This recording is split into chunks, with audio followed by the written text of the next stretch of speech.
hay làm tiếng gì á khi dân tiếng gì ở hiện hoài tại sao lại phải chẳng quật con phô trong hồ thầu vẫn đó luôn người mà tay dẻo nha để bọn làm thôi nhé dạo nào mình đói mình sang hồ bà mua như mẹ mua chủ buôn mua như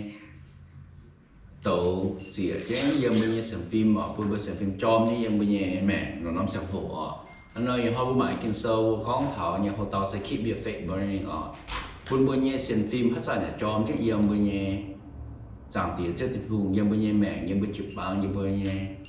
hoàng tỏi bố mẹ kinh sâu xây Leviticus Lavi tờ lụa sang sẽ phàm yếm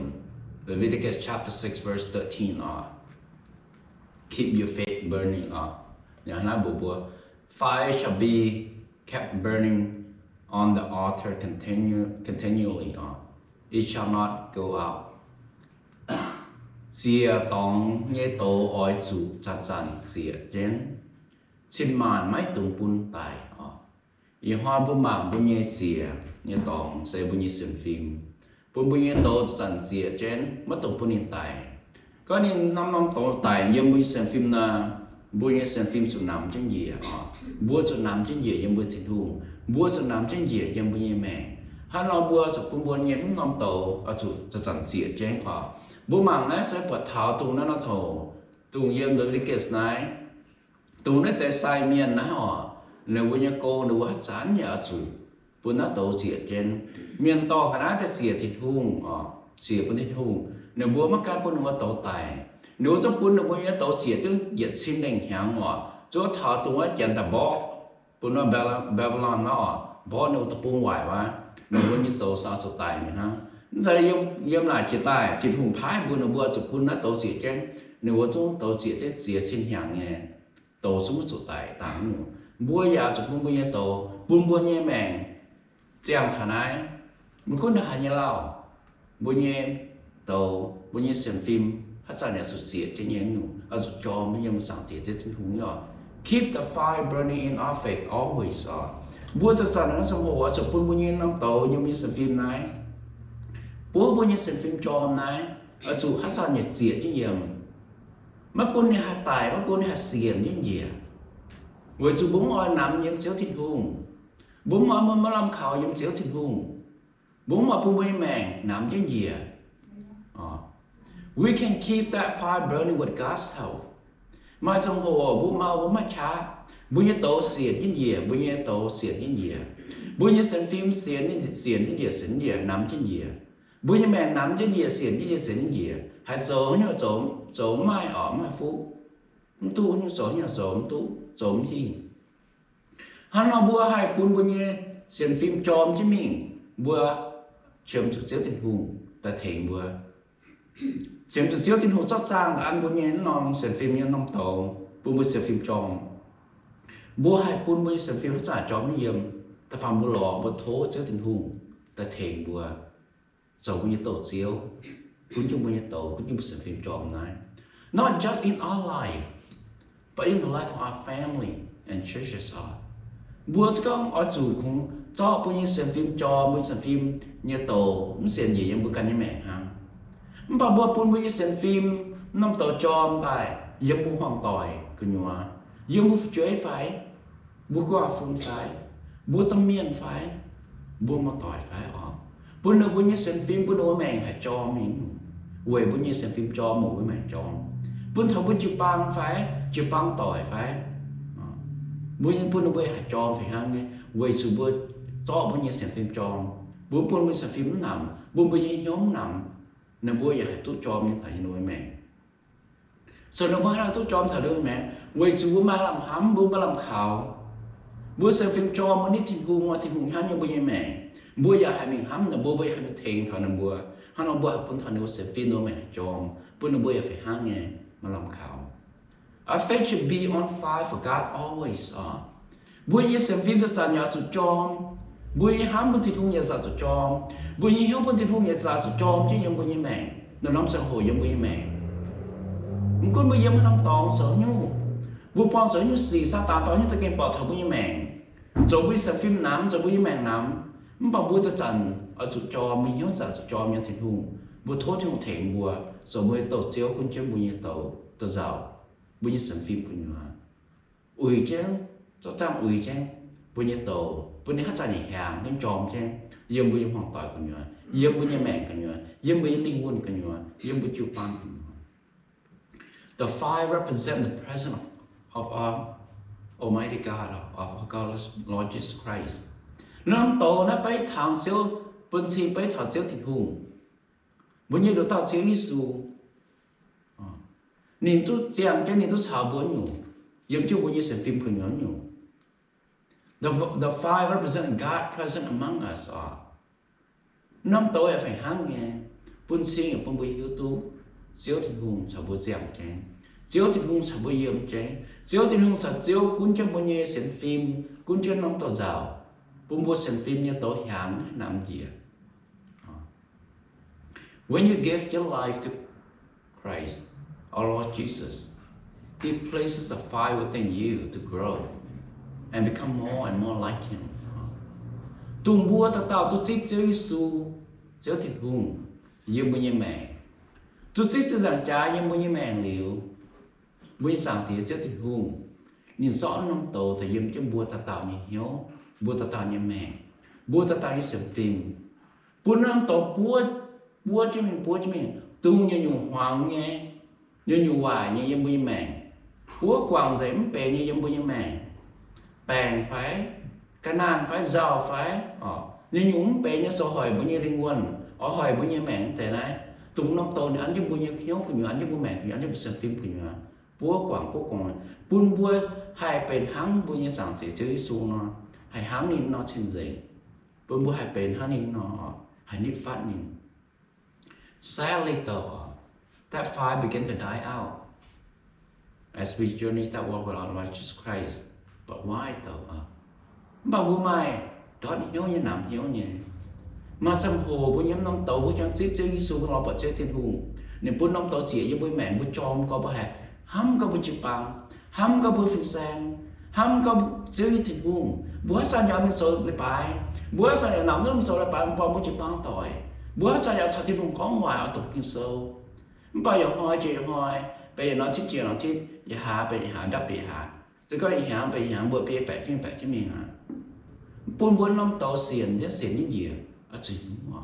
rồi những bốn tàu nó xiên những gì rồi bốn bốn lại cô thiên hùng rồi bốn thiên hùng hát sai để chuẩn giả bữa nên tàu trên non trang tại ở tắm biệt bây giờ tàu giả bữa bây liên quan chom này bây sản phim chom này rồi những bốn lại cô trên mình về tiêu về chụp bàng cây như chéo về chụp bữa nó khảo nó hám như sẹo hổ với chú sa tán cái bỏ bùa rồi không bữa nằm rồi bữa bướm tôi xéo thiên hùng rồi bữa lê nên cô rồi bữa xím nhìn rồi bữa với chú bữa cho tỏ một nhé nên bữa béo nên bữa lê nên cô mình so whose responsibility is to keep the fire burning in our faith in the churches and in your family nó tao như cúng ở chỗ pun mà bùa nhé xem phim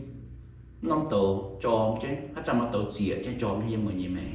yếm mà hoàng tỏi với mẹ yếm nay nó chỉ bán yếm mà mùa tỏi với mẹ hát tao nhớ cúng ở trụ dầu nó cúng cho tráng mình thịt tráng kẹt trángแต่ถ้าเปลี่ยนน้ำจะเจ้าปุ่นน้ำตัวหยางใส่หยางเป็น Is it the pastor's responsibility or the church leader or your fellow or your family member your wife your husband or your child who is it who have this responsibility on to keep the fire burning that faith burning in your life mình nhớ phiền sáng phải mình nhớ chịu bao miền phải hát tao mới phải chế phải mới mua tỏi phải hát tao học từ chỗ nó cuốn thọ nó nằm tổ giáo mình kết trang ta cuốn bố mà thọ tại yết Peter sau từ nhẹ ra chú dòng we look at the first Peter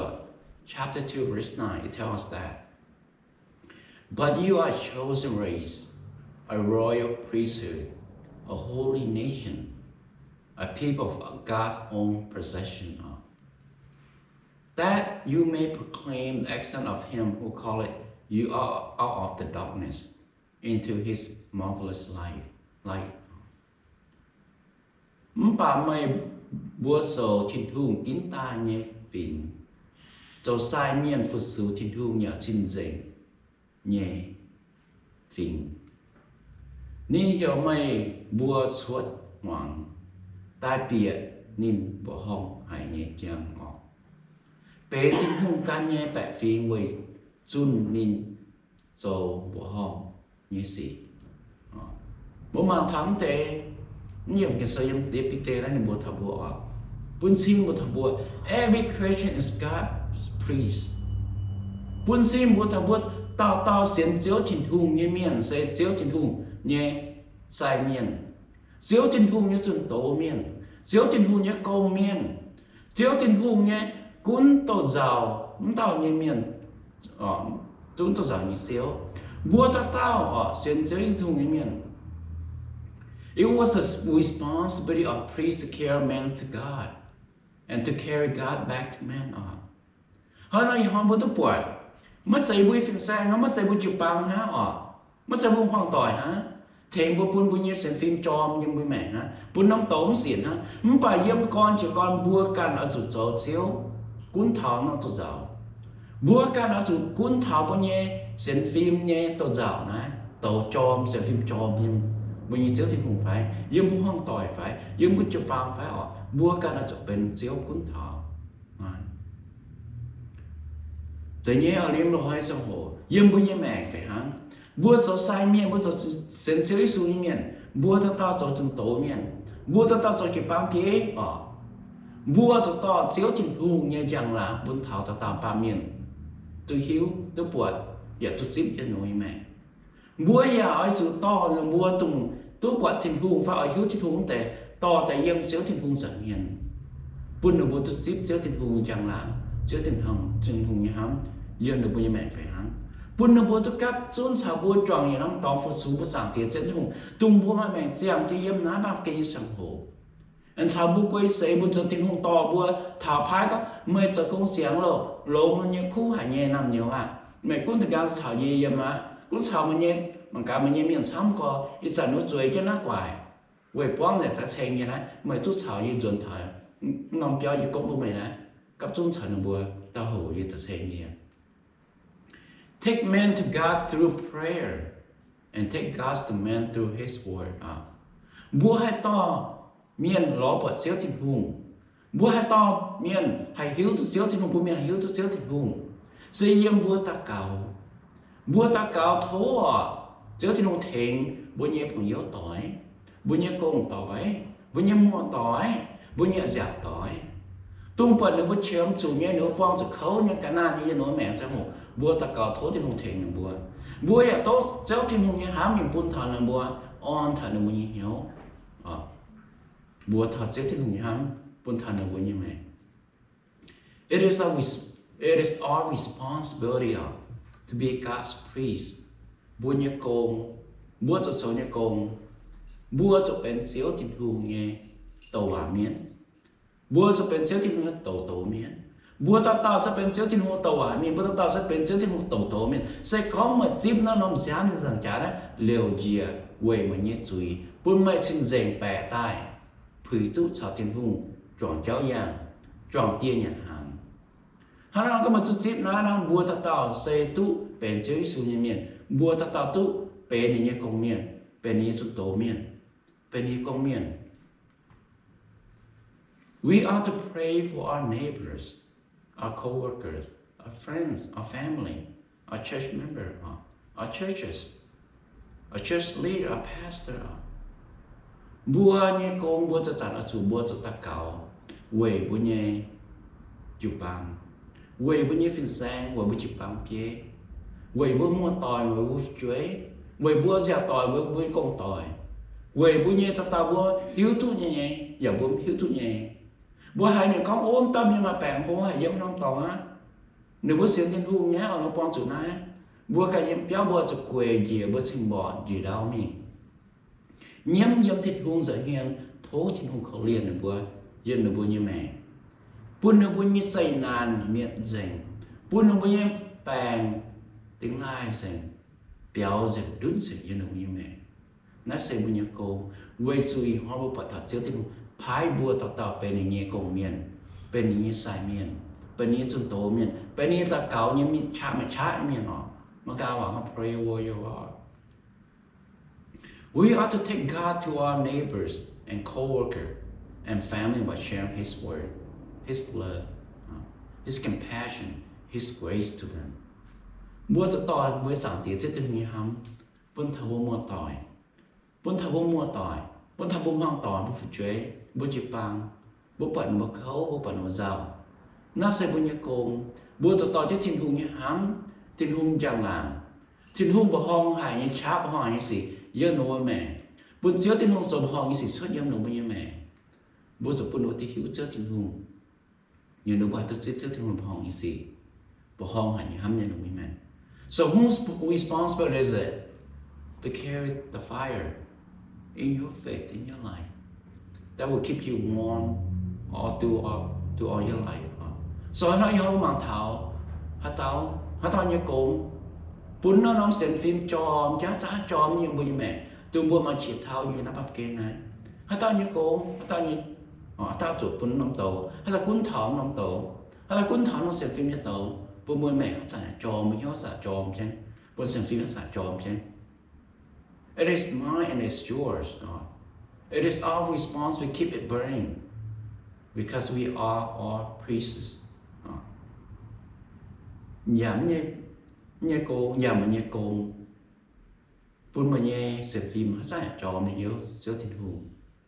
Xả tròn chứ như mẹ mới xem phim. Với chủ chiếu thì cũng phái bố tạo bên ý sai miền phái bố tạo bên nông tạo giàu như chiếu vua như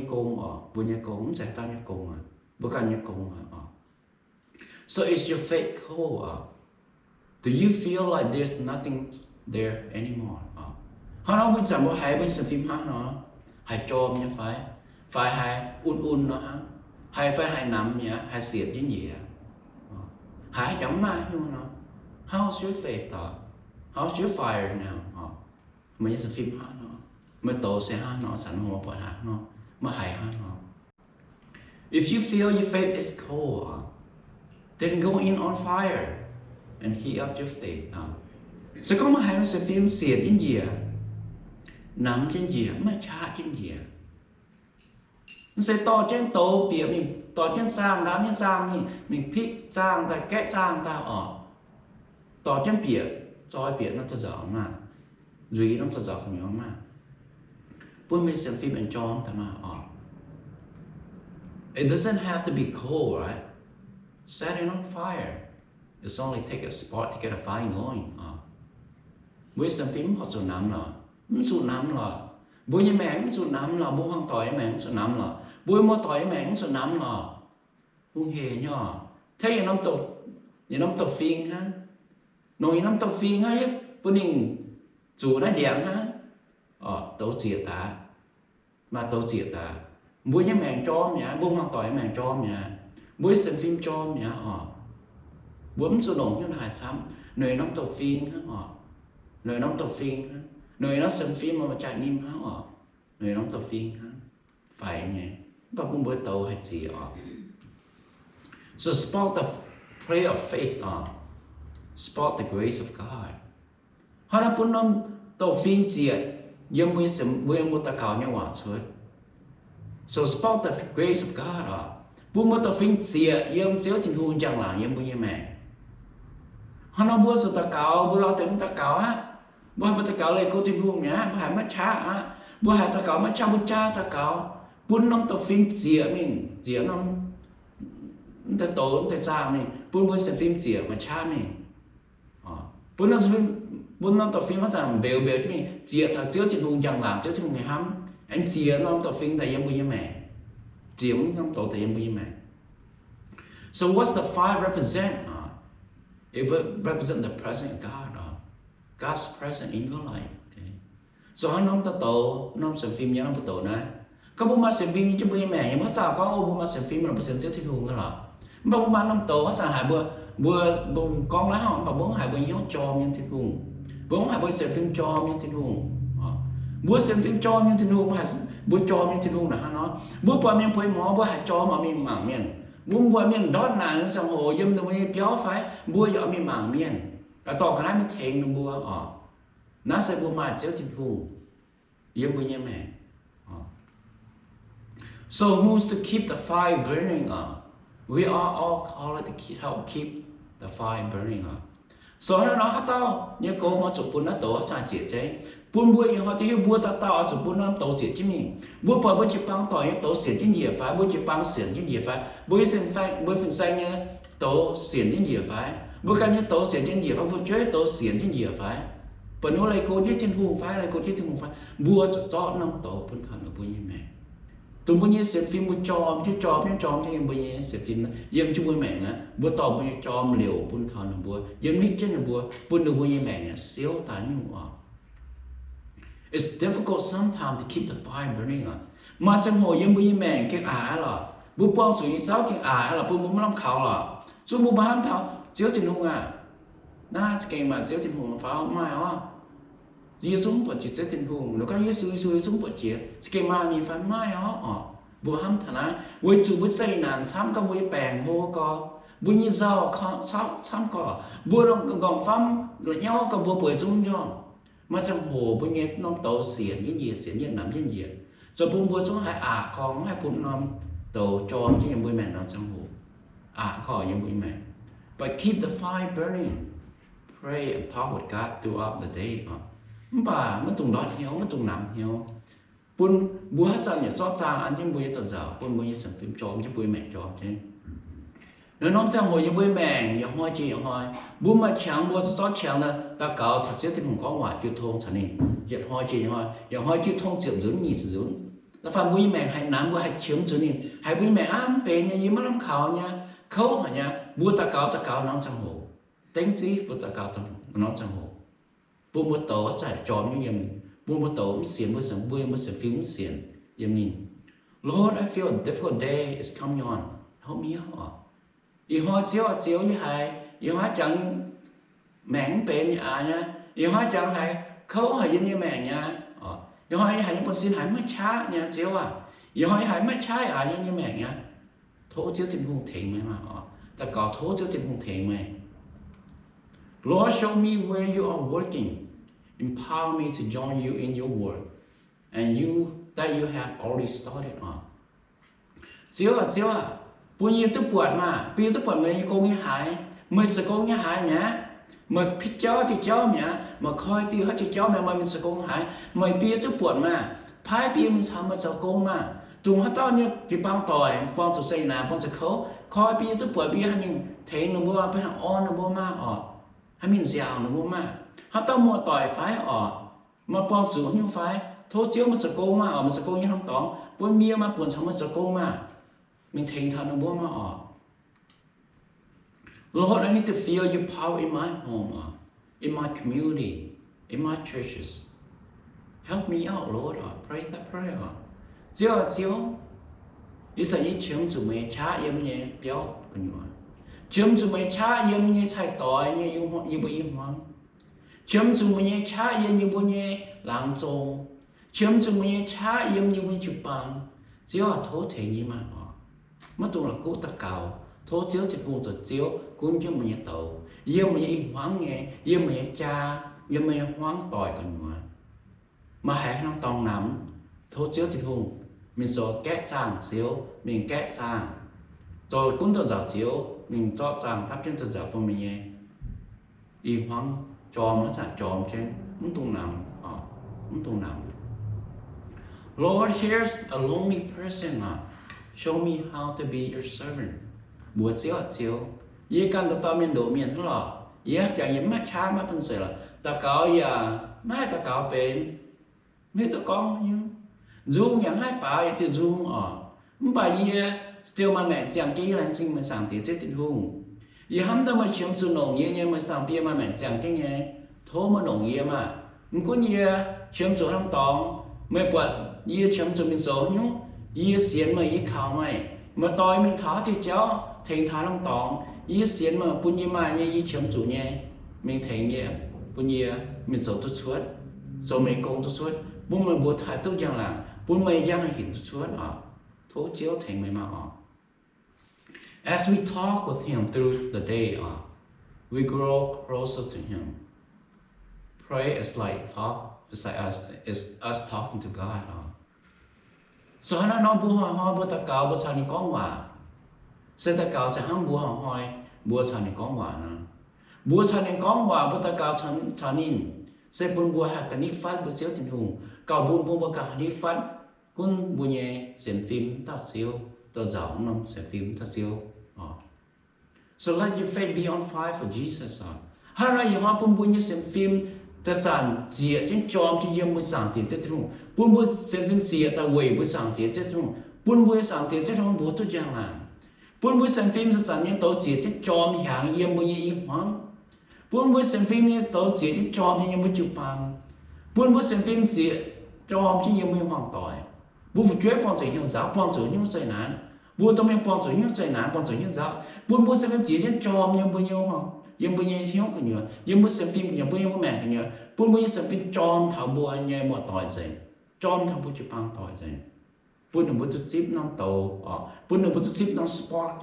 bùn đừng bùi tu ship bùi yên tàu phim dịa thảo nửa bùi yên mẹ. Bùn đừng bùi tu ship yên tàu yên nửa bùi yên mẹ. Bùn đừng bùi mẹ nó sao chòm như yên